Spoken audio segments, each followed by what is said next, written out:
Olá, meu amigo ou minha amiga. Seja bem-vindo a este canal. E se ele apareceu para você, é porque essa segundos história tem algo a te dizer. Então, não perca tempo. Inscreva-se no canal e comente aí de qual cidade você me assiste. Grávida de 6 meses, não é hora de descobrir que você nunca foi a única. Eu estava na cozinha. Era uma terça-feira comum, daquelas que não pedem nada demais, com o cheiro de arroz no fogo e a louça do almoço ainda na pia. Tinha colocado uma música baixinha no celular em cima da geladeira. Uma daquelas músicas que a gente não escolhe com cuidado, só deixa tocar porque o silêncio pesa. Estava com as mãos dentro da água morna, olhando pela janela para o muro do vizinho, pensando na lista de coisas que ainda precisava comprar para o enxoval. Fralda, macacão de plush. Aquela almofada de amamentação que eu tinha visto no mercado e achado cara demais, mas que toda semana eu voltava a olhar. O celular vibrou em cima da geladeira. Uma vez só. Curto. Como se fosse coisa simples. Sequei as mãos no pano de prato sem pressa. Peguei o aparelho. Olhei a tela. O nome que apareceu não era de ninguém da minha família. Não era colega de trabalho. Não era nome de mulher que eu conhecia. Mas era nome de mulher. E a mensagem, as primeiras palavras que apareciam na notificação antes de abrir, já eram suficientes. Mais do que suficientes. Fiquei parada com o celular na mão por um tempo que não sei medir. O arroz continuou fervendo. A música continuou tocando. O vizinho passou no corredor do lado de fora e disse boa tarde para ninguém em especial, como fazia todo dia. O mundo não parou. Só eu parei. Abri a mensagem inteira. Li. Não gritei. Não joguei o celular na parede. Não fui até o quarto onde o Marcos estava assistindo televisão e sacudi ele pelos ombros, exigindo explicação com espuma na boca. Porque quando a traição é assim, direta, clara, sem brecha para dúvida, sem aquela zona cinzenta onde a gente ainda pode se convencer de que interpretou errado, o corpo não reage com barulho. Ele paralisa. Ele esfria por dentro de uma forma que não tem palavras certas. Ele apenas recebe aquela informação e fica quieto com ela, como se não soubesse ainda onde guardar. Desliguei o fogo do arroz. Fui ao quarto. Abri o armário devagar, sem bater, sem pressa, como se fosse uma noite qualquer e eu estivesse escolhendo roupa para o dia seguinte. Peguei a bolsa maior que eu tinha, aquela de lona preta que eu usava para viagem. Coloquei umas calças, camisetas, uma blusa mais grossa, roupa íntima, o nécessaire com o básico. Fui até a gaveta debaixo da cômoda e peguei meus documentos, o cartão que era só meu, o caderninho onde eu anotava as contas. Voltei ao banheiro e enfiei o resto das coisas essenciais dentro da bolsa sem organizar. Só enfiar. Passei a mão na barriga. Respirei fundo, uma vez só, fechando os olhos por um segundo. Depois atravessei a sala. O Marcos estava no sofá com o volume da televisão alto, a mesma posição de sempre, o copo de água na mesinha do lado, as sandálias jogadas no tapete. Ele não olhou para mim. Ou olhou e não disse nada. Honestamente, eu não sei, porque eu não olhei para ele. Peguei as chaves do carro que estavam no gancho perto da porta. Abri a porta. Saí. Fechei devagar. Sem portada. Sem aquele slam que a gente dá quando quer que a outra pessoa sinta. Porque eu não queria que ele sentisse nada naquele momento. Eu queria sair inteira. Queria que a última coisa que eu fizesse naquela casa fosse um gesto de alguém que ainda se respeita. Desci as escadas do prédio. Atravessei o estacionamento. Joguei a bolsa no banco de trás, entrei no carro. Coloquei o cinto com cuidado, porque a barriga já não deixava esquecer que eu não estava sozinha mesmo estando. Liguei o motor. E fui. Não olhei para o retrovisor uma vez sequer. Não porque fosse fácil, mas porque se eu olhasse, se eu visse a fachada daquele prédio diminuindo no espelho, eu parava. E eu não podia parar. Eu tinha um endereço escrito num papel dobrado dentro da minha carteira há mais de 3 anos.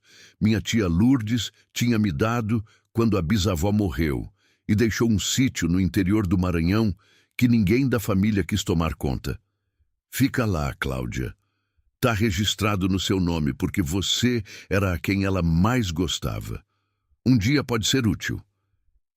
Eu tinha guardado o papel sem pensar duas vezes, com aquela indiferença de quem recebe algo que parece não ter serventia imediata.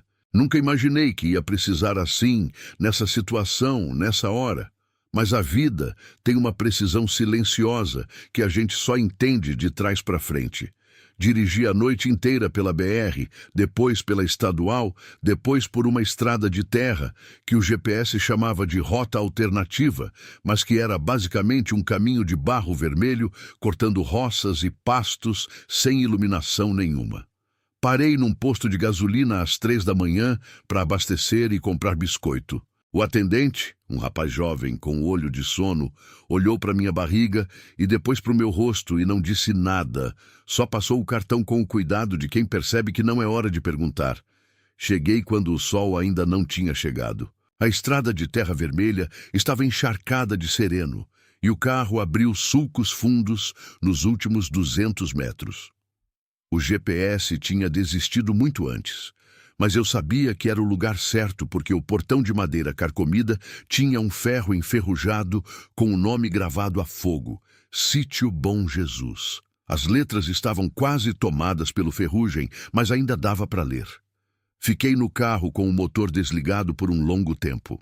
A casa estava ali na meia luz do amanhecer, e mesmo naquela iluminação fraca, eu conseguia ver que estava em ruínas.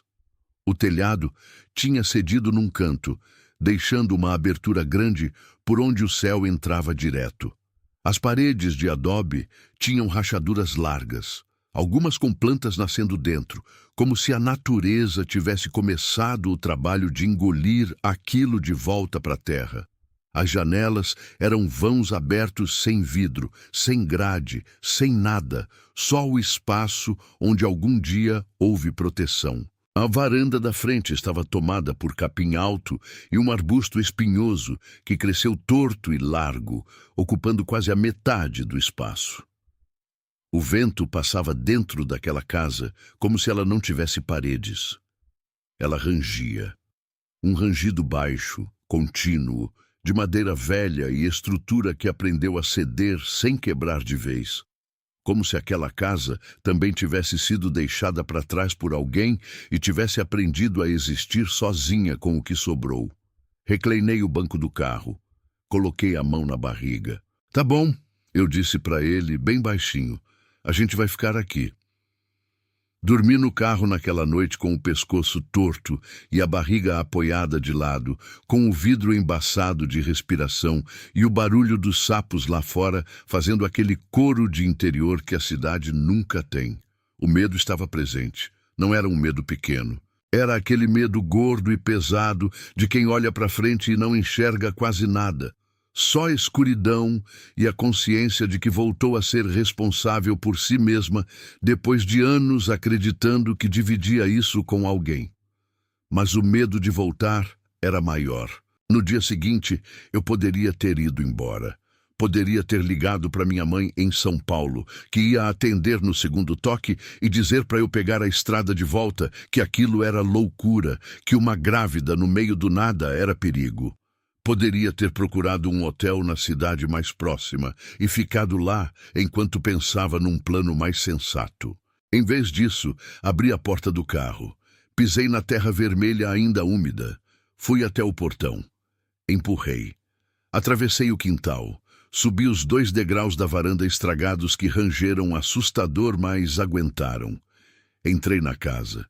Fiquei parada no meio do cômodo principal. Cheirava a abandono, a terra, a umidade velha e folha seca.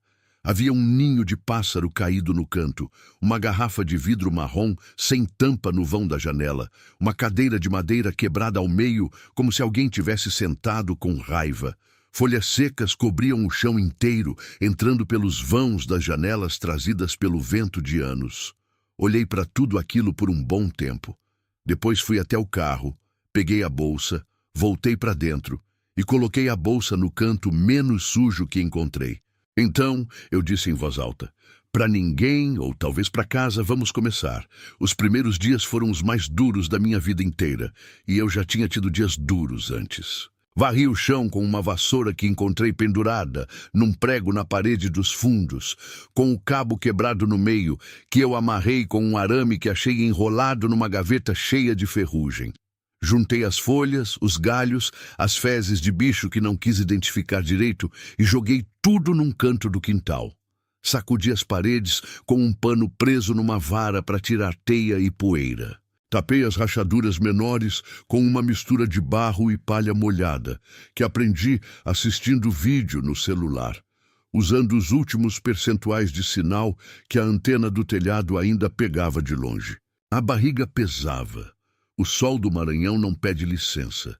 Às 10 da manhã já era um calor que grudava na pele e não soltava. Um calor seco que ressecava o lábio e esquentava o metal das ferramentas a ponto de queimar a palma da mão. Eu trabalhava de manhã cedo. Parava no meio do dia, quando o sol ficava impossível. Me deitava na esteira que comprei no mercadinho da cidade mais próxima.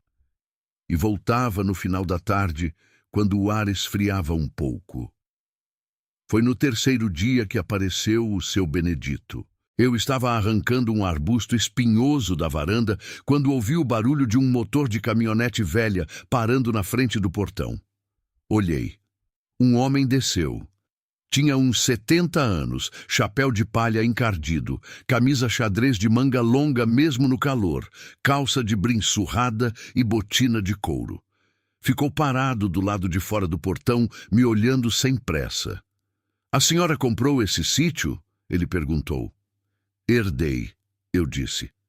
"Era da minha bisavó." Ele pensou um pouco. "Dona Marinha?" Me surpreendi. Era o nome dela, sim. Ele balançou a cabeça devagar, com aquele jeito de interior de quem processa as informações no ritmo que quer. "Ela era boa mulher. Morreu faz uns 10 anos, né?" A casa ficou assim. Olhou para o telhado. "Aquele canto ali vai cair com a chuva de verão. A senhora tem lona?" Não tinha. "Eu tenho", ele disse. "Passo amanhã cedo." E passou, com a lona, com o sobrinho de 20 e poucos anos chamado Wendell, que subiu no telhado sem medo e amarrou a cobertura azul com uma habilidade que parecia de quem fez isso a vida toda, e com uma sacola plástica que seu Benedito entregou para mim sem cerimônia nenhuma, com arroz, feijão, fubá, sal, uma garrafa de óleo e um pedaço de toucinho defumado embrulhado em papel de jornal. "Minha esposa mandou", ele disse apenas. Eu fiquei olhando para aquela sacola plástica por um segundo e senti aquela coisa na garganta que não é bem choro, é mais fundo que choro. É o aperto de quem estava se preparando para lutar completamente só e de repente percebe que não está. "Muito obrigada", eu disse, e minha voz saiu diferente do que eu queria. Ele só balançou a cabeça. "Qualquer coisa a senhora sabe onde eu moro, na curva ali." Foram embora sem alarde. Eu fiquei na varanda com a sacola no braço e o sol descendo devagar e aquele silêncio enorme do sertão, que não é um silêncio vazio, é um silêncio cheio de grilos, de vento, de pássaro distante, de vida que continua mesmo quando a sua parece ter parado. A terra respondeu rápido ao cuidado. Plantar foi um instinto mais do que um plano. Encontrei uma enxada enferrujada no galpão e comecei a revolver o solo da lateral da casa, que era sombreado de tarde e parecia mais úmido que o resto. Joguei sementes de coentro, cebolinha e tomate que comprei no mercadinho. Sem muita esperança, mais como um gesto do que como uma estratégia. Em menos de 2 semanas, os primeiros brotos apareceram. Fiquei agachada na frente daqueles fios verdes finos, emergindo da terra vermelha, por um tempo que não soube medir. Havia algo naquilo que ia além da satisfação prática. Era a confirmação de que este lugar não estava morto, que havia vida guardada aqui embaixo, esperando alguém chegar e perguntar por ela. Foi numa tarde quente de quinta-feira que encontrei o poço. Estava limpando o fundo do quintal com o facão que o seu Benedito havia emprestado, abrindo passagem no capim alto e ressecado, quando a lâmina bateu numa resistência diferente embaixo do mato. Joelhos no chão, afastei o capim com as mãos. Era uma cobertura circular de madeira velha e grossa, com uma pedra grande em cima para firmar. Rodei a pedra para fora. Forcei as tábuas com as mãos. Elas cederam com um barulho de madeira podre se partindo. Me ajoelhei na beira. Olhei para o buraco escuro. Peguei uma pedra pequena do chão e joguei dentro. Esperei. Ploc. O som da pedra batendo na água subiu limpo e fundo pelo túnel de pedra. Água. Água de verdade lá embaixo, quieta e escura e presente, esperando há anos, sem que ninguém soubesse ou ligasse. Aquele som me partiu de um jeito que nenhuma palavra explica. Eu ajoelhada na terra quente, com a barriga grande descansando nas coxas, com as mãos sujas de barro e as unhas quebradas do trabalho, olhando para o buraco escuro de onde tinha vindo aquele ploc simples e definitivo, e chorando de um jeito que não chorava desde... Não me lembrava desde quando. Chorei pelo poço, pela água que estava lá o tempo todo, por tudo que parece perdido e está apenas guardado em algum lugar fundo demais para a gente enxergar antes de chegar perto o suficiente. Chorei por mim. Faltavam 3 semanas para a data que o médico tinha marcado no papel. A casa era outra.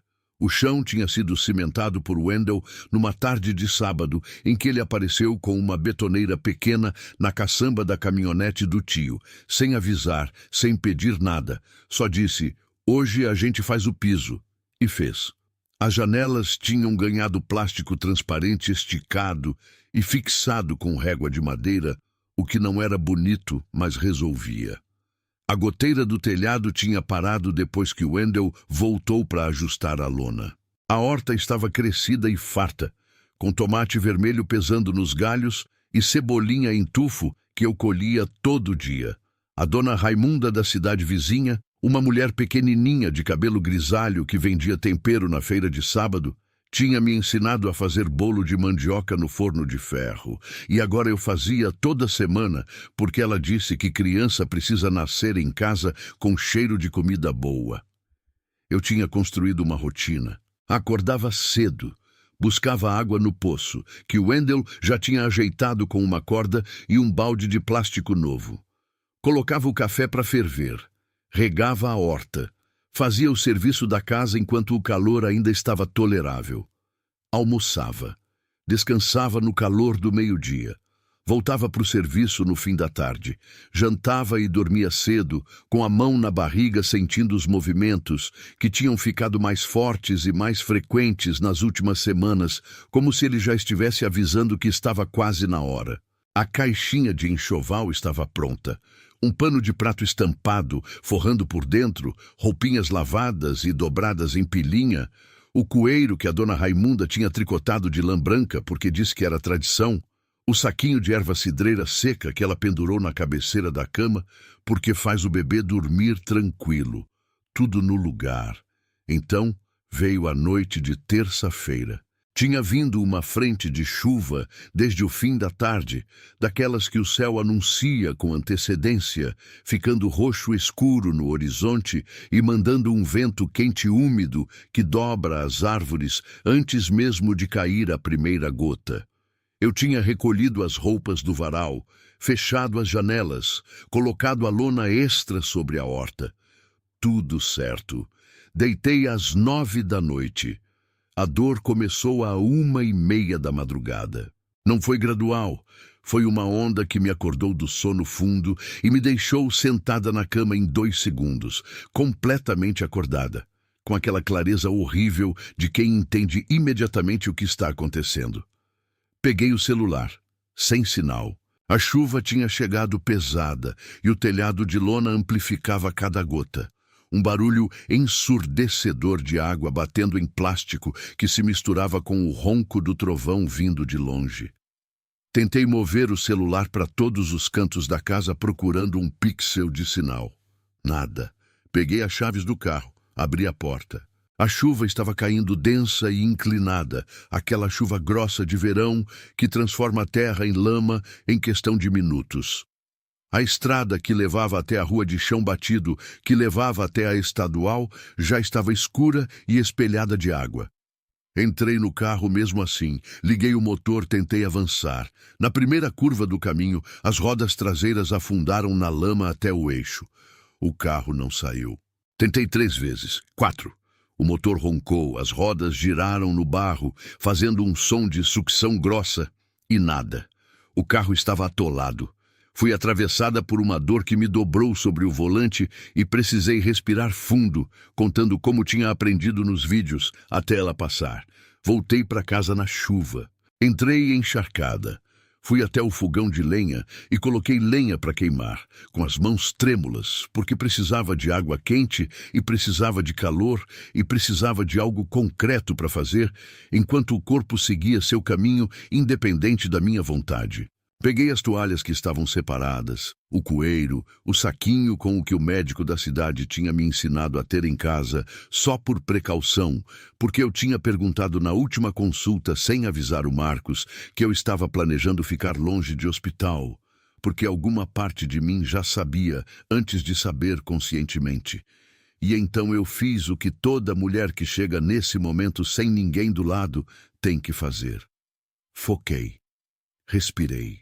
E confiei no que o corpo sabe fazer desde sempre, muito antes de existir hospital, muito antes de existir médico, desde quando era só mulher e terra e a vida insistindo em continuar.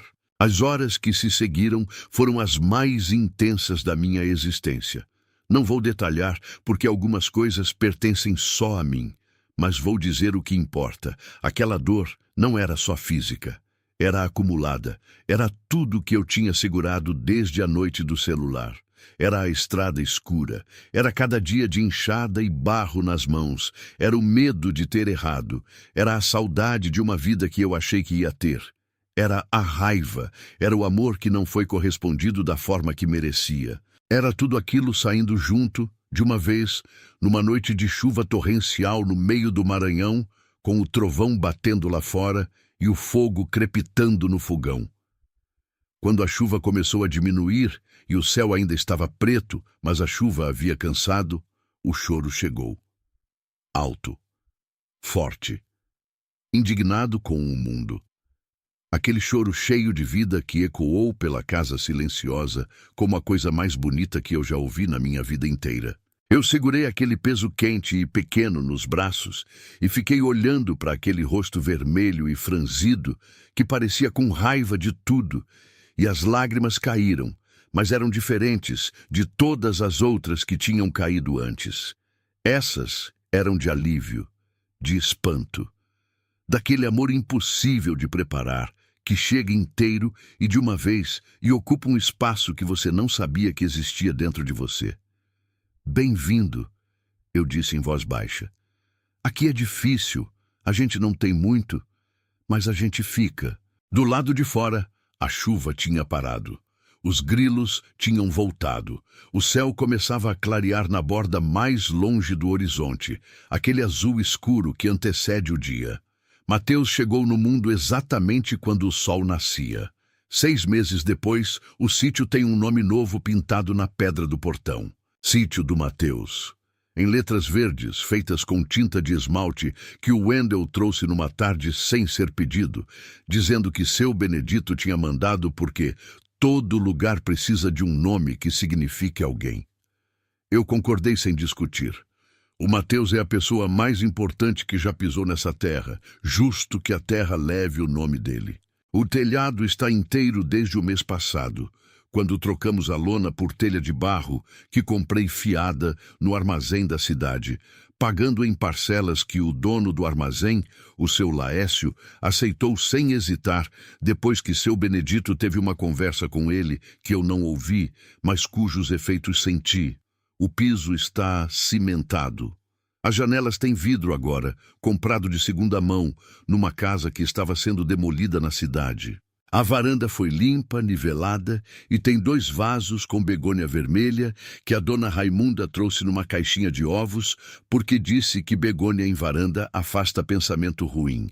A horta cresceu para além do que eu planejei. Tem tomate, cebolinha, coentro, pimentão, quiabo e uma fileira de mandioca que o Wendel plantou sem consultar, dizendo que no Maranhão mandioca não se pergunta, se planta. A goiabeira que eu tinha achado que estava morta deu fruto em março. Uma goiaba pequena e perfumada que eu comia em pé, do galho, com o Mateus no colo, e que tinha o gosto de coisa conquistada. O Mateus dorme bem. Acorda uma vez de madrugada, mama, dorme de volta. Fica no cercadinho que o Wendel construiu no quintal enquanto eu trabalho, concentrado em suas próprias explorações, segurando pedra, folha, graveto, qualquer coisa que caiba na mão pequena e mereça atenção séria. Tem o olho escuro do Marcos, mas a testa da minha mãe, e vai ser teimoso como eu, isso já está claro. Falo pouco sobre o Marcos.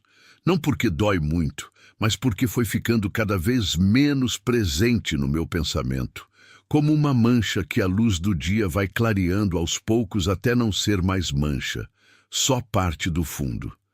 Ele tentou ligar 3 semanas depois que fui embora. Não atendi. Depois foi silêncio.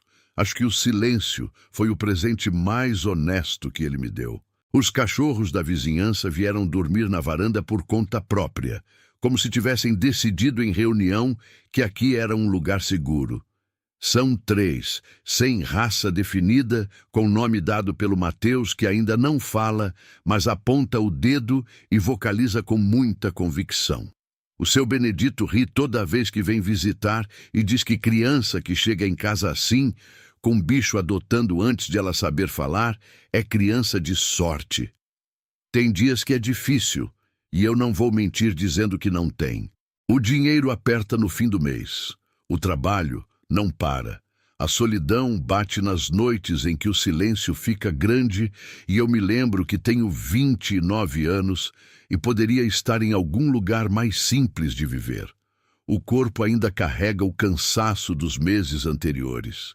Tem manhã que acordo pesada e preciso de um segundo antes de levantar para me lembrar do que estou construindo.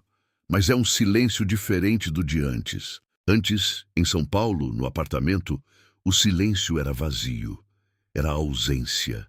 Era aquela sensação de estar no meio de uma vida que não era bem a sua e não saber exatamente quando você desviou do caminho certo. Agora, o silêncio é cheio. É o barulho dos grilos e do vento no bambuzal que o seu Benedito plantou na divisória do terreno. É o cheiro de terra úmida depois da chuva. É o fogo crepitando no fogão de lenha, com o café fervendo. É o Mateus dormindo no meu peito com o pezinho morno e a respiração curta de bebê satisfeito. Essa diferença é tudo. Outro dia, acordei antes do sol. Fui até o poço buscar água, como faço toda manhã, com o balde de plástico e a corda que o Wendel fixou na armação de ferro. Mateus estava no cercadinho, que eu tinha carregado para perto enquanto trabalhava, sentado na terra, segurando uma pedra pequenininha com as 2 mãos e olhando para ela com aquela concentração absoluta e séria de bebê que não sabe o nome das coisas, mas já sente o peso delas. Fiquei parada na beira do poço, olhando para ele. Pensei na noite que saí com a bolsa, no papel dobrado dentro da carteira, na casa em ruínas, no carro atolado na chuva, no choro ecoando na madrugada enquanto o trovão batia lá fora, no poço coberto de mato com água lá no fundo, viva e funda e esperando.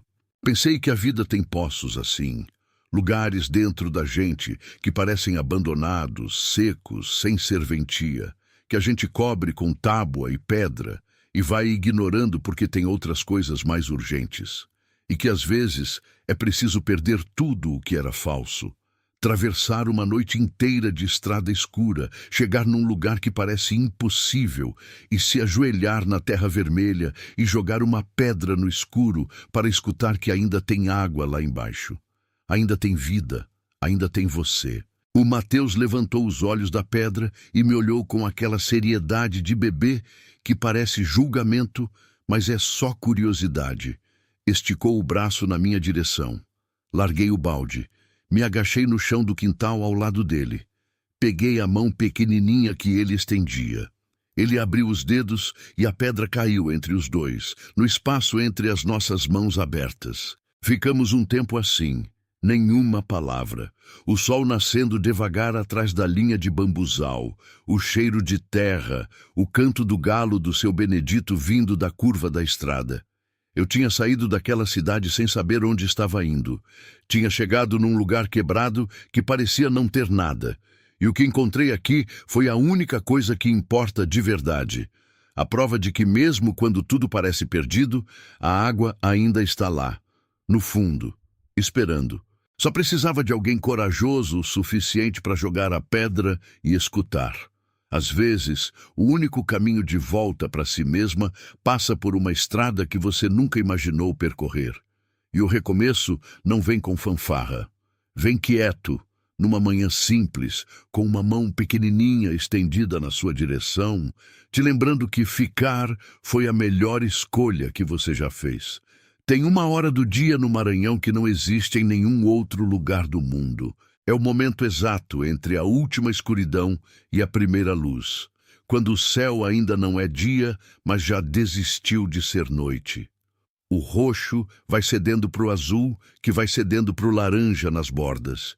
E tudo fica suspenso por uns minutos naquela cor que não tem nome certo, que a gente só consegue descrever dizendo antes do sol. O mato fica quieto. Os grilos fazem silêncio. Os pássaros ainda não começaram. E há um silêncio tão completo, tão redondo, que a gente ouve a própria respiração como se fosse a coisa mais importante do universo. Eu sempre acordo nessa hora. Não porque ponho alarme, não porque tenho compromisso. Meu corpo simplesmente aprendeu, ao longo desses 2 anos, que esse é o momento que pertence só a mim. Antes do Mateus acordar pedindo leite e apontando para o galo com aquela seriedade de quem está fazendo uma denúncia. Antes do seu Benedito aparecer no portão com algum problema de cerca ou de motor de bomba que ele poderia resolver sozinho, mas prefere resolver junto, porque visita precisa de pretexto no interior. Antes do calor chegar e tornar qualquer movimento um esforço duplo. Antes de tudo, esse minuto ou 2 de roxo que vira laranja pertencem só a mim. Fico na varanda com o café. Olho para o bambuzal que agora tem 2 metros de altura. E penso, 2 anos e 4 meses atrás, eu saí de um apartamento em São Paulo com uma bolsa de lona preta e o coração partido ao meio. Grávida de 6 meses, sem saber direito aonde estava indo. Só sabia que não podia ficar. Quando a gente sabe que não pode ficar num lugar, o corpo vai embora mesmo antes da cabeça terminar de entender o porquê. É um instinto velho, de animal, de coisa que aprendeu a sobreviver ao longo de muitas gerações e carrega esse conhecimento no sangue. Sai agora, antes que seja tarde demais. Vim parar aqui por acaso, ou por destino. Ou pelas 2 coisas juntas, que às vezes são a mesma. E hoje, nessa manhã de abril, com cheiro de terra molhada, da chuva da madrugada, e o bambu balançando devagar no vento que ainda é fresco, eu olho para esse pedaço de mundo e sinto uma coisa que demorei muito tempo para conseguir nomear. Não é felicidade, que é uma palavra grande demais e leviana demais para descrever o que a vida real oferece. Não é conformidade, que seria subestimar o quanto eu escolhi esse lugar ativamente, todo dia, mesmo quando foi difícil. É mais parecida com pertença. A sensação de que esse chão é meu, não porque um papel diz que é, mas porque eu suei nele, chorei nele, plantei nele e deixei meu filho dormir sobre ele. Essa sensação não chegou de uma vez, veio devagarzinho, como tudo que é verdadeiro. E o segundo inverno. O segundo inverno foi diferente do primeiro. No primeiro, eu estava no modo de sobrevivência pura. Cada dia era uma lista de urgências. O telhado, o piso, a água, o alimento, o parto. Não havia espaço para sentir além do necessário. O medo era presente, mas era um medo funcional, que me mantinha acordada e em movimento. O Mateus tinha chegado em março do primeiro ano, e de março a julho eu estava tão absorta no cuidado dele, na rotina nova de mãe, nas mamadas de 2 em 2 horas, no choro que às vezes eu não sabia a causa e ficava tentando todas as possibilidades numa ordem que aprendi de memória. Que o mundo externo existia numa camada fina e distante ao redor de nós dois. No segundo inverno, o Mateus tinha 14 meses. Andava, tentava andar com aquela instabilidade encantadora de quem ainda está negociando com a gravidade e ora ganha, ora perde.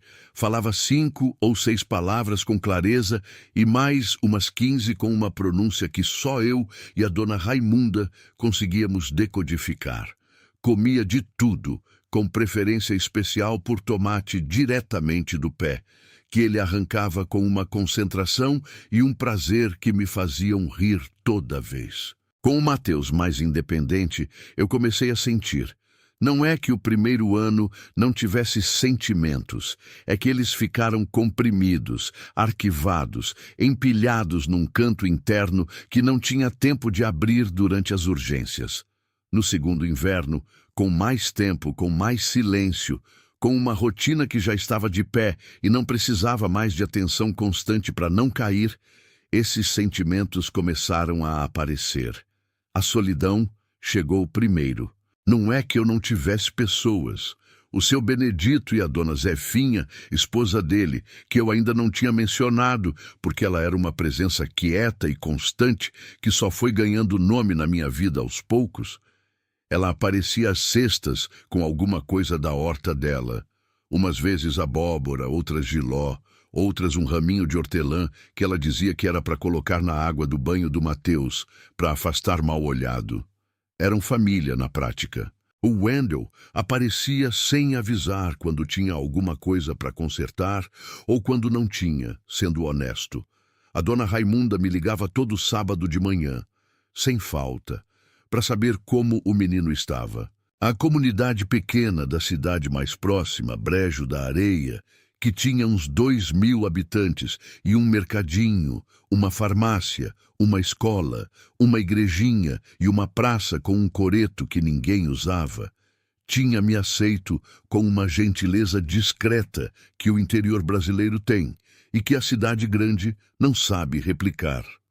Mas havia uma solidão que essa rede não alcançava. Era a solidão de deitar num colchão de casal e ocupar só metade, de fazer uma refeição boa e não ter com quem compartilhar aquele prazer simples, de rir de algo engraçado que o Mateus fez e não ter um olhar adulto para encontrar o meu, confirmando que sim, que aquilo foi hilário, que nós dois vimos e sentimos a mesma coisa, de ter medo à noite com o barulho de um bicho no telhado e não ter uma mão para alcançar no escuro. Não era saudade do Marcos. Deixei de sentir saudade do Marcos num dia específico que não conseguiria localizar no calendário. Mas aconteceu, com certeza, porque em algum momento percebi que quando pensava nele, a dor tinha ido embora e ficado só o fato, frio e neutro como um número. Ele existiu. Ele mentiu. Eu fui embora. Fim. Era a saudade de uma coisa mais abstrata. A saudade de ser vista, de ser conhecida, de ter a história toda. Não só a parte que começa nesse sítio, mas a Cláudia inteira. Antes do Marcos, antes do apartamento, a menina que cresceu no Piauí com a avó, a adolescente que foi estudar em Teresina, a mulher jovem que foi para São Paulo achando que ia conquistar o mundo, de ter essa Cláudia toda reconhecida por alguém que olha para você e sabe de onde você veio. Nesses dias eu ia para o poço, não para buscar água, necessariamente. Ia sentar na beira do poço e olhar para o fundo escuro e ficar quieta. Tinha virado um hábito que eu não sabia explicar racionalmente, mas que funcionava. O poço me lembrava de algo que eu precisava ser lembrada nos momentos de escuridão. Que água boa existe em lugares que parecem secos. Que profundidade não é o mesmo que vazio. que às vezes o que parece fundo demais para alcançar é exatamente o que vai sustentar tudo lá em cima. Ficava lá até o Mateus chamar lá de dentro, ou até o sol acabar com qualquer veleidade filosófica me aquecendo a cabeça de forma impiedosa, e voltava para o serviço. Em junho do segundo ano, sentei à mesa da cozinha numa noite de chuva e escrevi uma carta para o Marcos. Não mandei. Nunca tinha intenção de mandar. Sabia disso desde a primeira linha, mas havia coisas que precisavam sair do peito e tomar forma em palavras escritas à mão, no papel mesmo, com a caneta que dava falha de vez em quando e me obrigava a sacudir e recomeçar. Porque colocar para o papel é diferente de colocar na cabeça. A cabeça fica girando as mesmas frases em loop, polindo, suavizando, escondendo as partes feias. O papel não deixa mentir da mesma forma. Escrevi durante 2 horas, enquanto a chuva batia no telhado de telha que finalmente tinha substituído a lona azul. O Mateus dormia no quarto com o barulhinho de respiração que eu tinha aprendido a distinguir. O mais agudo era sono leve, o mais fundo era sono de pedra, e o do meio era aquele sono bom que ele ficava quieto, mas a gente sentia que estava satisfeito com o mundo. Escrevi sobre a raiva. Não a raiva da traição em si, que era óbvia e já tinha sido sentida e digerida, mas a raiva menor e mais persistente das coisas pequenas. Da vez que ele disse que eu estava exagerando quando reclamei que ele nunca lembrava do aniversário da minha mãe. Da vez que eu estava contando uma história importante para mim, e ele ficou olhando para o celular e depois disse: "Termina, tô ouvindo." Da forma como ele falava sobre os meus projetos, sempre em diminutivo, nunca com crueldade explícita, mas sempre com aquela condescendência gentil de quem acha que o que você faz importa um pouquinho menos do que o que ele faz. Escrevi sobre o medo que tive durante todos os anos com ele de ser demais, falar demais, querer demais, sentir demais. Como fui aprendendo a diminuir o volume de mim mesma para caber dentro do espaço que ele reservava para mim, que era um espaço generoso em muitas formas, mas que tinha bordas invisíveis que eu aprendi a não cruzar. Escrevi sobre a noite do celular, mas não da forma que eu contaria para uma amiga, de forma linear e factual. Escrevi como realmente foi sentido por dentro. O modo como a ficha caiu, não de uma vez, mas em ondas, cada onda revelando uma implicação nova que a anterior tinha escondido. A primeira onda foi a traição óbvia. A segunda foi a conta de quanto tempo aquilo estava acontecendo. A terceira foi a percepção de que durante todo esse tempo eu estava grávida do filho dele e acreditando numa versão da nossa família que não existia. A quarta, e essa foi a mais funda, foi entender que o que mais doía não era que ele tinha amado outra pessoa. Era que eu nunca soube, nunca desconfiei, nunca senti nada de errado, e isso significava que eu tinha deixado de confiar nos meus próprios instintos de uma forma tão completa que não conseguia mais sentir o que estava bem na minha frente. Escrevi sobre isso durante um longo parágrafo. Depois fiquei olhando para o que tinha escrito, dobrei a carta, fui até o fogão, acendi um palito de fósforo. Queimei a carta em cima da boca do fogão até virar cinza. Joguei a cinza no lixo. Me senti melhor do que tinha me sentido em semanas. Às vezes, o ritual importa mais do que o destino. Foi numa quinta-feira de agosto que apareceu Zilda. Eu estava no quintal capinando entre os pés de mandioca, com o chapéu de palha do seu Benedito na cabeça, porque o meu tinha se estragado na chuva e eu não tinha ido ainda à cidade comprar outro. E o Mateus estava no cercadinho construindo uma estrutura complexa com pedras e gravetos, cuja finalidade arquitetônica era conhecida só por ele, quando ouvi o barulho de um carro parando na estrada lá fora. Não era incomum. A estrada de terra na frente do sítio era de pouco movimento, mas não de movimento zero. Passava o caminhão de gás de segunda em segunda semana, o ônibus escolar de manhã cedo, algum carro de fazendeiro de vez em quando, os vizinhos mais próximos. Mas o motor desse carro ficou ligado por tempo demais para ser alguém só passando, e depois apagou. E o silêncio que veio em seguida tinha aquela qualidade suspensa de coisa que está esperando uma decisão. Fui até o portão. Do lado de fora, estacionado de qualquer jeito, meio na vala, havia um carro velho, um Gol desbotado de cor indefinida entre cinza e bege, com a lataria amassada e o para-choque traseiro preso por arame. No banco do motorista havia uma mulher. Não saiu imediatamente. Ficou no carro com as mãos no volante, olhando para frente. Eu fiquei do lado de fora do portão olhando para ela, sem saber se abria, ou chamava, ou esperava. Ela virou o rosto para mim.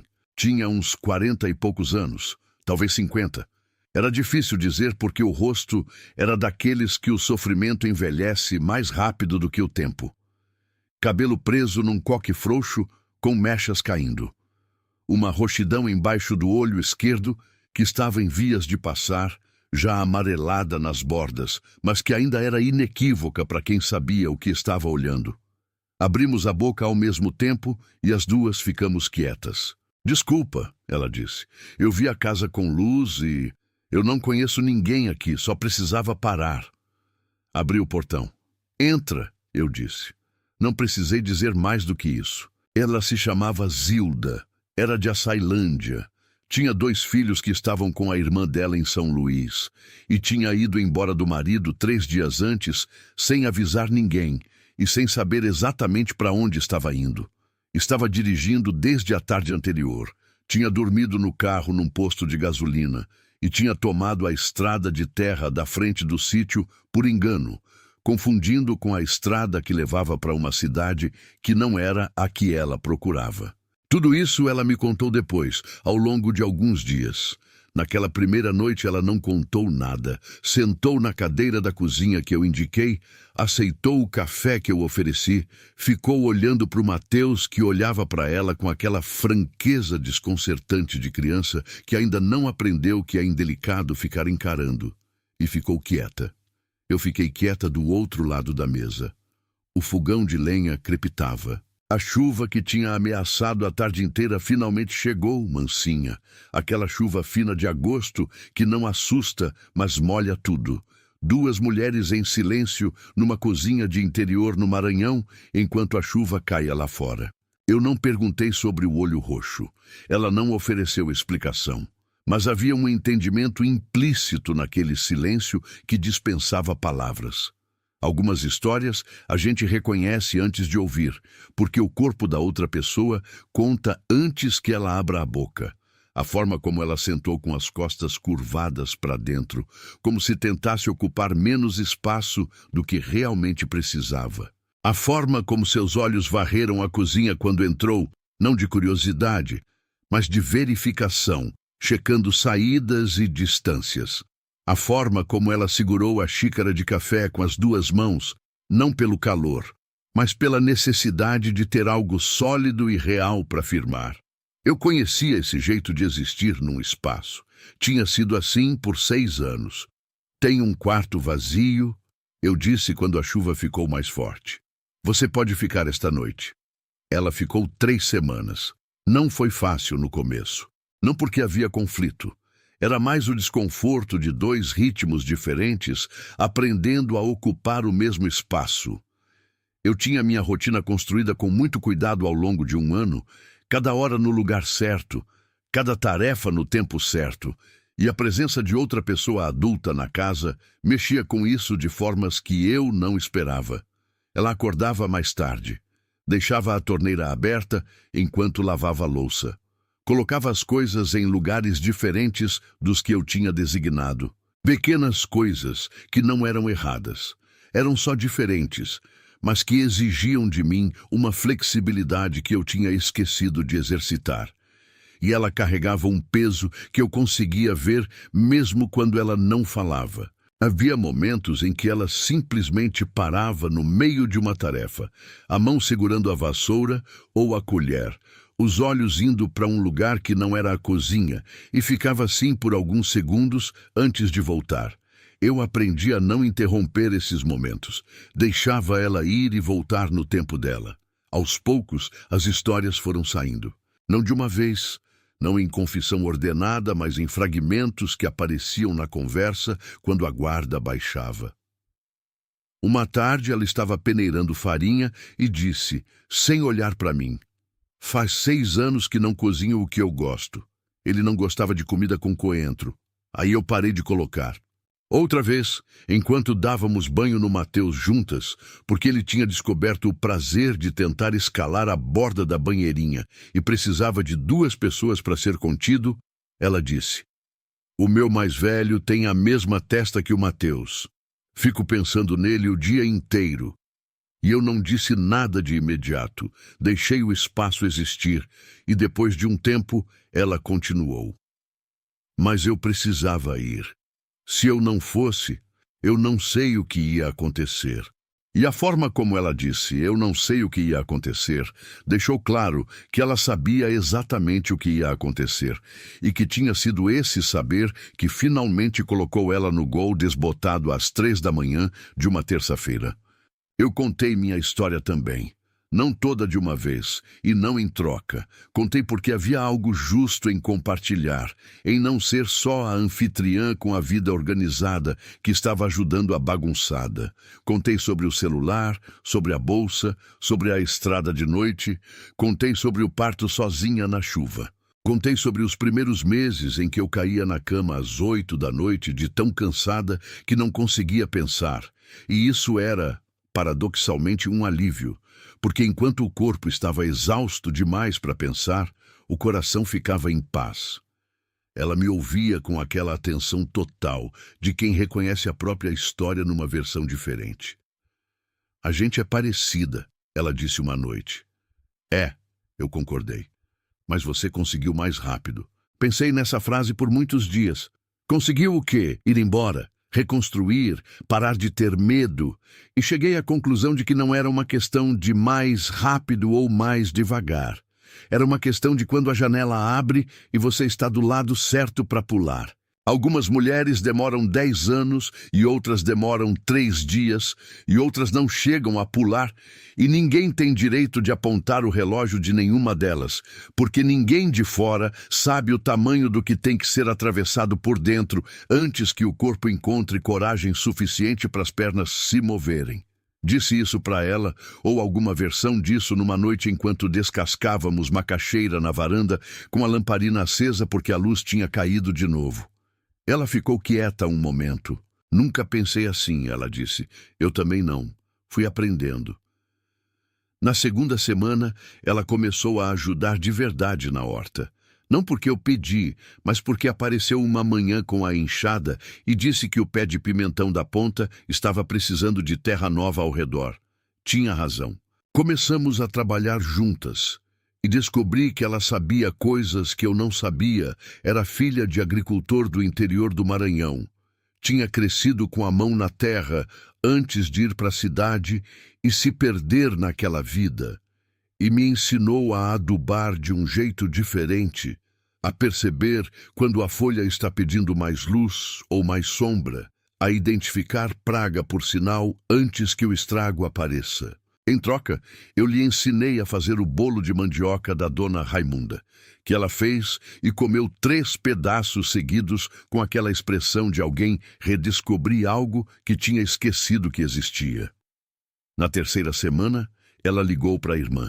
Ouvi de longe, não as palavras, mas o tom, que oscilou entre tenso e aliviado várias vezes ao longo da conversa. Quando desligou, ficou um tempo parada com o celular na mão no quintal. Depois, veio até onde eu estava e disse, os meninos estão bem. Ela falou que posso deixar eles lá enquanto eu me arranco. E você tem onde se arranchar? Ela pensou. Vou procurar alguma coisa em Brejo da Areia. Perto daqui. A sua cidade, né? Minha cidade, eu confirmei, e senti uma estranheza boa nessa afirmação. Minha cidade. Tinha 2 anos e tanto que eu estava aqui e ainda me surpreendia às vezes com a naturalidade com que pertencia. Ela foi embora numa tarde de sol, com o gol lotado de coisas que eu dei porque tinha duplicata de tudo depois de comprar quando cheguei e ir acumulando ao longo do tempo. Panela, jogo de cama, uma cadeira que estava sobrando. O ventilador pequeno que eu não usava mais desde que aprendi a dormir com a janela aberta e a brisa do bambuzal. Na hora de ir, ela ficou me olhando por um tempo do lado do carro, sem falar. Não sei como agradecer, ela disse. Não precisa, eu disse. Mas eu quero, então cuida de você. Isso já é o bastante. Ela me abraçou forte, aquele abraço de mulher que passou por muita coisa e sabe o valor de um abraço de verdade. Depois entrou no carro. Ligou o motor. O Gol fez aquele barulho de motor velho que precisa de um segundo para convencer e foi. Fiquei no portão vendo o carro sumir na curva da estrada de terra, levantando uma nuvenzinha de poeira vermelha que o vento desmanchou devagar. O Mateus estava do meu lado, segurando minha calça com uma mão e com a outra apontando para o carro sumindo, tentando me explicar alguma coisa sobre aquilo com suas 15 palavras e sua pronúncia própria. Eu sei, eu disse para ele. Ela foi, mas está bem. Ele pareceu considerar essa informação, balançou a cabeça com a gravidade de quem concorda e voltou para o quintal. O seu Benedito completou 72 anos em setembro e eu fiz um bolo de laranja, porque foi o que ele pediu quando a dona Zefinha perguntou. Levei até a casa dele na curva e ficamos na varanda dele, que era maior que a minha, e tinha uma rede de algodão branco que balançava no vento com aquele ritmo que convida qualquer um a se deitar, bebendo café e comendo bolo enquanto o sol ia descendo.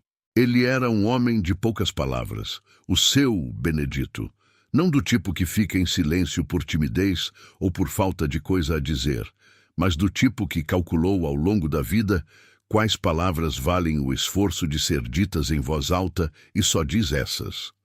O resultado é que quando ele falava, a gente prestava atenção de um jeito diferente, porque havia a certeza de que o que estava saindo daquela boca era o destilado de muita coisa pensada antes. Naquele dia de aniversário com o café e o bolo, ele me contou sobre a fazenda onde nasceu, a 40 quilômetros dali, que tinha sido do avô dele e do bisavô antes, e que seu pai tinha perdido numa dívida quando o seu Benedito tinha 12 anos. Eles tinham saído com o que coubesse numa carroça e ido morar num rancho cedido por um fazendeiro da região. O avô, o pai, a mãe, 6 irmãos, num espaço que era pequeno demais, mas que eles encheram de coisas que não ocupam espaço físico. O saber da terra, as receitas, as histórias, os rituais pequenos que fazem uma família, saber que é uma família mesmo quando não tem nada. A terra a gente pode perder, ele disse tomando o café. Mas o que a terra ensina, isso fica. Não tem como tirar. Pensei nessa frase no caminho de volta para o sítio, com o Mateus dormindo no banco traseiro do carro, a cabeça tombada para o lado, com aquela desinibição de criança que dorme em qualquer posição, e posição nenhuma parece incômoda. O que a terra ensina, isso fica. Eu tinha aprendido coisas aqui que não sabia que precisava aprender. Tinha aprendido a esperar, que é diferente de desistir. Tinha aprendido que crescimento acontece debaixo da terra antes de aparecer em cima. E que o período em que você não vê nada não é o período em que nada está acontecendo. É exatamente o contrário. Tinha aprendido que o corpo sabe coisas que a cabeça não sabe e que confiar nesse saber exige uma coragem diferente da coragem de agir. Exige a coragem de parar e ouvir. Tinha aprendido que pedir ajuda não é fraqueza. É só reconhecer que nenhum ser humano foi feito para estar completamente só e que aceitar a generosidade de um estranho, com gratidão sem vergonha, é uma forma de honrar a humanidade de ambos. Tinha aprendido que um poço pode estar debaixo dos seus pés por anos e você não saber, e que isso não significa que a água não estava lá. significa só que você ainda não tinha chegado perto o suficiente para ouvir. Em outubro, fui na escola de Brejo da Areia para fazer a matrícula do Mateus para o ano seguinte. Ele ainda ia completar 2 anos em março, mas a diretora, a dona Conceição, uma mulher de uns 50 anos com cabelo grisalho preso num coque e um jeito de falar que tornava qualquer coisa que ela dissesse parecer uma declaração definitiva, tinha me dito no mercado que era bom garantir a vaga cedo porque a turma de maternal era pequena. Enquanto eu preenchia a ficha na mesinha da secretaria, ouvi uma voz conhecida no corredor. Era a Zilda. Ela estava conversando com uma professora, com uma pasta na mão e um jaleco pendurado no braço, com um jeito diferente do da última vez que a vi. Mais erguida, os ombros para trás, a voz mais firme, o roxo debaixo do olho havia muito tinha sumido, óbvio, mas era mais do que isso. Era como se o peso que ela carregava nas costas naquela primeira noite tivesse diminuído o suficiente para que a coluna voltasse ao lugar que é dela por direito. Ela me viu e o rosto abriu num sorriso. Cláudia! Se abraçou de novo, com a mesma força da despedida, mas diferente, não de alívio de ir embora, mas de alegria de se reencontrar. Ela estava trabalhando na escola como auxiliar de limpeza, morando num quarto que alugava da dona de uma pensão perto da praça, e tinha os filhos com ela desde o mês anterior, quando a guarda provisória saiu em seu favor. O marido tinha procurado uma vez, ela contou, mas tinha voltado para a Sailândia depois que ela deixou claro, com a calma de quem tomou a decisão e não vai voltar atrás, que não havia negociação. "Tô bem", ela disse, e a forma como disse era diferente de quando a gente diz "tô bem" para encerrar o assunto. Era o "tô bem" de quem verificou antes de responder. "Eu sei", eu disse. "Dá para ver." Os filhos dela, um de 8 e um de 10 anos, estavam na escola ali mesmo. O mais velho estava no intervalo no pátio e ela me chamou e me apresentou. Ele era sério e quieto, com olhos que já tinham visto coisas que não deveriam ter visto ainda. Mas havia uma leveza nele que a Zilda me disse mais tarde, tinha voltado nas últimas semanas, como se ele também estivesse descomprimindo lentamente de algo que tinha segurado por muito tempo. Na saída, ela me segurou pelo braço. "Você salvou minha vida, sabia?" "Eu não salvei nada", eu disse.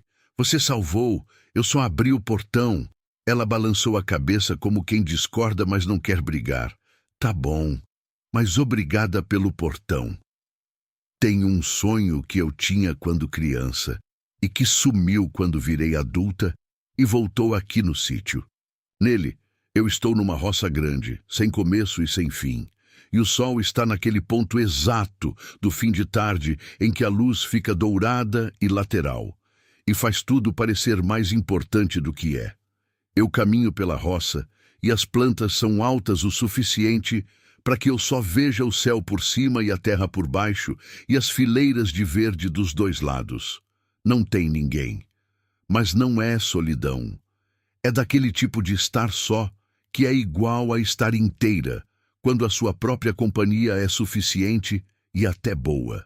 Acordo desse sonho sempre com aquela sensação de ter descansado de verdade. Acho que o sonho voltou porque eu comecei a viver algo parecido com ele.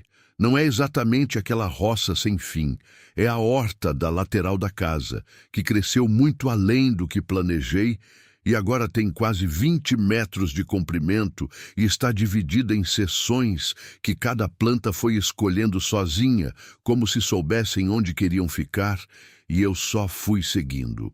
É a tarde de sexta-feira, quando o Mateus dorme mais cedo, e eu pego a enxada e fico lá trabalhando com a luz dourada de 4:30 do fim de tarde, banhando tudo, ouvindo os pássaros que vêm para copas das árvores no fim do dia.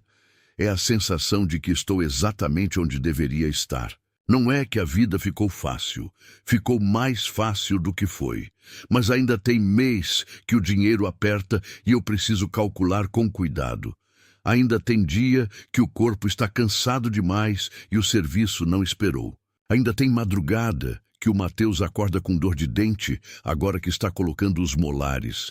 e eu fico na cama dele de madrugada, passando o dedo com remédio na gengiva dele, enquanto ele chora com aquele choro mansinho de dor que parte o coração de um jeito diferente do choro de raiva, porque no choro de dor você não pode resolver, só pode estar presente. Mas algo mudou de forma permanente. Antes, quando a vida ficava difícil, havia sempre aquela pergunta funda por baixo de tudo: mas valeu a pena? Como se o sofrimento precisasse de justificativa além de si mesmo. Como se eu precisasse provar que a dor tinha um propósito maior para que ela fosse tolerável. Aqui essa pergunta sumiu. Não porque a vida ficou perfeita e não tem mais nada difícil, mas porque aprendi que essa é a pergunta errada. A pergunta certa não é se valeu a pena. A pergunta certa é: você está viva e presente e construindo? E quando a resposta é sim, o resto vai se ajeitando. Em novembro, sentei de novo à mesa da cozinha numa noite de calor seco e escrevi outra carta. Dessa vez, foi para minha mãe. Tínhamos falado por telefone várias vezes desde que vim embora, mas sempre naquele modo de conversa de telefone que é superficial por natureza, onde a gente diz as coisas importantes de forma abreviada, porque o fio da conexão parece fino e a gente tem medo de carregar demais. Por mensagem, a mesma coisa. Foto do Mateus, áudio curto, coraçãozinho, boa noite. Mas havia coisas que precisavam de papel. Escrevi sobre o sítio, não os fatos que ela já sabia, mas o como. O como é acordar todo dia num lugar que você escolheu, não por convenção ou por expectativa de ninguém, mas porque faz sentido para você e para quem está crescendo do seu lado. O como é plantar uma coisa e esperar e ver aparecer. O como é o Mateus indo dormir todo dia cheirando a terra e a grama e aquela coisa boa de criança que passou o dia inteiro do lado de fora usando o corpo para explorar o mundo. O como é a dona Zefinha chegando na cesta com abóbora e ficando tomar café, e eu tendo aprendi que aceitar esses gestos sem diminuir e sem agradecer em excesso é uma forma de respeitar a generosidade de quem os oferece. Escrevi sobre o Marcos também. Não com raiva, não com saudade, mas com aquela clareza serena de quem processou uma coisa e agora consegue olhar para ela sem que ela doa. Escrevi que entendo que as coisas acontecem de formas que a gente não planejou e que, às vezes, o que parece o pior momento da vida é o momento que te coloca no único caminho que podia te levar até onde você precisava ir. Não que eu perdoe a mentira, não que seja simples assim, mas que não carrego mais aquilo como peso. Deixei no fogão com a primeira carta. Escrevi para ela vir me visitar. Não de visita de pena, não de visita para ver como a filha está sobrevivendo no meio do nada. Visita de verdade. Para conhecer o Mateus, que ela só tinha visto em foto e em vídeo, e que estava sendo a pessoa mais fascinante que eu já encontrei na vida. Para tomar café no fogão de lenha de manhã cedo. Para ver o sol nascendo atrás do bambuzal. Para entender que o nada que ela imaginava daqui não é nada. É plenitude que parece vazio para quem está acostumado com barulho. Fechei o envelope, colei, escrevi o endereço dela na frente. No dia seguinte, fui ao correio de Brejo da Areia e mandei.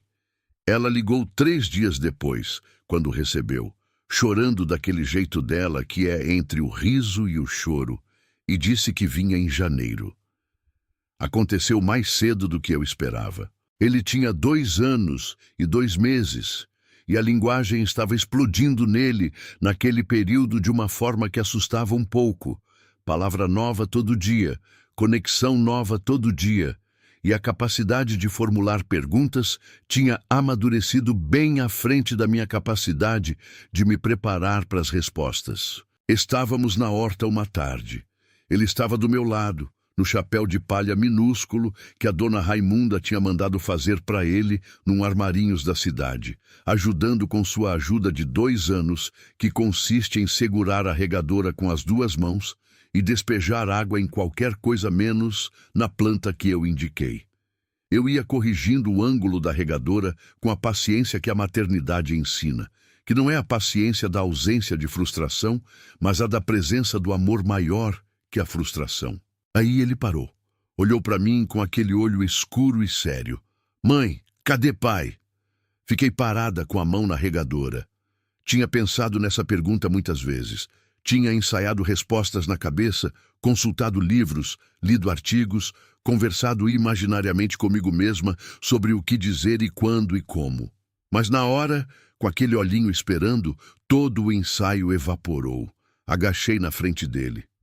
Pai mora longe, eu disse, num lugar diferente do nosso. Ele processou. Longe como vovó? Mais longe ainda. Ele vem? Respirei. Não sei, meu amor. Pode ser que um dia sim. Ele ficou me olhando por um segundo, aquele olhar que a criança ainda tem, que é de avaliação pura, sem filtro, sem polidez. Depois voltou para o trabalho com a regadora, concentrado, como se a resposta tivesse sido suficiente por enquanto. Fiquei agachada na terra vermelha por um momento depois que ele já tinha ido. Pensei no Marcos. Pensei em se algum dia eu ia te contar mais do que isso, quando e como e quanto, e a resposta é que não sei, que vou seguindo o que o Mateus for pedindo e o que eu for encontrando capacidade de dar, e que a única promessa que faço é que nunca vou mentir. Nunca vou fazer o pai parecer um vilão e nunca vou fazer parecer que a história foi diferente do que foi. Quando ele estiver pronto para saber mais, eu vou estar pronta para contar mais. Por ora, pai mora longe. E aqui é nosso. Esta manhã, naquela hora de roxo que vira laranja, fiquei na varanda mais tempo do que de costume. O Mateus ainda dormia. O bambu balançava. O café esfriava na mão. O galo do seu Benedito cantou uma vez lá da curva, e o silêncio que veio depois do canto foi mais fundo do que o que tinha antes, como se o galo tivesse lembrado o mundo de sua própria quietude. Pensei em tudo o que aconteceu neste lugar. A casa que estava em ruínas e agora tem telhado de telha e piso de cimento e janela de vidro e begônia vermelha na varanda. O poço que estava coberto de mato e agora tem bomba e balde e corda e uma pedra grande ao lado, onde o Mateus senta e olha para o fundo, com aquela fascinação permanente que a água exerce sobre criança pequena. A horta, que era um impulso, e agora é quase uma vocação. O bambuzal que o seu Benedito plantou e que agora é parte da paisagem daqui como se sempre tivesse estado. Pensei nas pessoas que passaram. A Zilda, que chegou com o olho roxo e a coluna curvada e foi embora mais erguida e que eu vi na semana passada na feira do sábado com os 2 filhos e uma leveza no passo que me fez parar e olhar. O seu Benedito, que tem 72 anos e ainda sobe em telhado quando acha que precisa, apesar de todos os protestos. A dona Zefinha, que aparece toda sexta sem falta e nunca entrou na minha casa sem tirar as sandálias, que é uma forma de respeito que eu aprendi a reconhecer. O Wendel, que está namorando uma moça da cidade e veio me contar com aquela seriedade de menino que ainda não sabe que quando ama assim, de forma nova e assustadora, todo mundo ao redor já está vendo. A dona Raimunda, que me ligou de manhã na semana passada para me dar a receita do caldo de cana com canela, que ela disse que é o único remédio de verdade para dia frio. Pensei na minha mãe, que vem em janeiro e que eu já estou preparando o quarto vazio com uma emoção que não sabia que ia sentir tão forte. A antecipação de mostrar para ela o que eu construí, não como prova de nada, mas como compartilhamento, como o prazer de querer que alguém que você ama veja um lugar que você ama. Pensei no Mateus, sempre acabo pensando no Mateus. Ele vai completar 2 anos no mês que vem. Vai ganhar um bolo de laranja igual ao do seu Benedito, porque é o que ele mais gosta. E vai destruir o bolo com as mãos antes de comer, porque descobriu que destruir com as mãos antes de comer é uma das grandes alegrias disponíveis a quem tem 2 anos. Vai crescer aqui nessa terra vermelha, com esse céu imenso sobre a cabeça, sabendo o nome dos pássaros que a dona Zefinha vai ensinar, e o nome das plantas que eu vou ensinar, e talvez o nome das estrelas, se o seu Benedito tiver paciência para isso, o que eu acho que tem. Vai crescer sabendo que veio ao mundo numa noite de chuva torrencial, numa casa que estava sendo reconstruída, que chegou junto com o dia depois de uma noite longa, e que é filho de uma mulher que um dia abriu um portão no escuro, entrou numa casa em ruínas e decidiu que ia ficar. Espero que ele carregue isso, não como fardo, como raiz. O sol nasceu enquanto eu estava pensando. Aconteceu devagar, como sempre, aquela passagem do roxo para o laranja para o dourado, que parece que vai levar uma eternidade e de repente está feita. Um passarinho cantou, depois outro. O bambuzal captou a luz de um jeito que o tornou dourado por alguns minutos. Aquele dourado de coisa viva sendo alcançada pela claridade. Ouvi o barulho do Mateus acordando lá dentro. O chamado sem palavras que ele faz, um som entre o resmungo e o chamado, que significa estou acordado e o mundo pode começar. Me levantei da cadeira, peguei a xícara, entrei. Tem uma coisa que aprendi aqui que eu não soube aprender em lugar nenhum antes, que o recomeço não tem fanfarra. Não vem com a clareza de um filme, com um momento de virada sublinhado pela música e a câmera fechando no seu rosto enquanto você sorri para longe. O recomeço é um portão que você abre, é um chão que você varre, é uma pedra que você joga no escuro de um poço para saber se tem água, e a resposta que volta, aquele ploque limpo e fundo, é tudo que você precisa para começar. Não precisa de mais. Nunca precisou. Às vezes, o destino não bate na porta da frente. Ele para na sua estrada, apaga o motor e espera que você abra o portão. O resto é o que você faz com o que encontra do outro lado. E o que eu encontrei foi isso: terra, água, um filho, a generosidade de estranhos que viraram família e a descoberta lenta e firme como a raiz de uma árvore antiga, de que eu sempre fui capaz de ficar de pé. Só precisava de um lugar que pedisse isso de mim.